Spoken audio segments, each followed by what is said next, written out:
Гледаме Dancing Stars по-нова. Калин Сърменов обявява една от двойките с малко повече подробности от обичайното. Самбата на младата мегазвезда Михаела и нейния секс-партньор Светлио Секси, исках да кажа. Извинявам се. Какво прави една гореща самба с младите танцуващи двойки? Макар обикновенно да гледат това да си остане помежду им.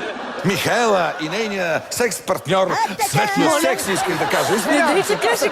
Не, шега, но тя може би не прозвуча толкова добре. За звучене прозвуча си чудесно. Въпросът е какъв отзвук ще има в жълтата преса. Ма как ми прозвуча добре? Дей, ще развалиш семейства. Що ще говориш? От такива шеги на хората им омекват краката.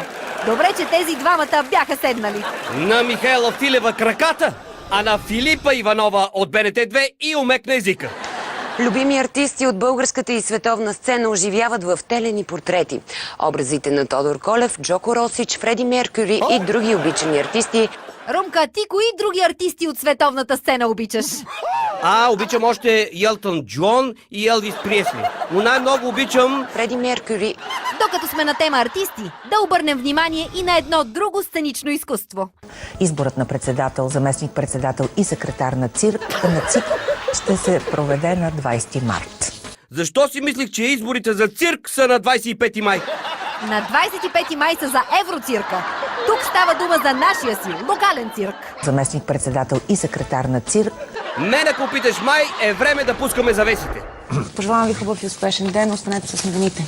Дочуване. Довиждане е от там. Дочуване. Ще кажа. Как защо? Защото така е по официалния държавен етикет. Благодаря на всички. Хубава вечер ви желая. До чуване.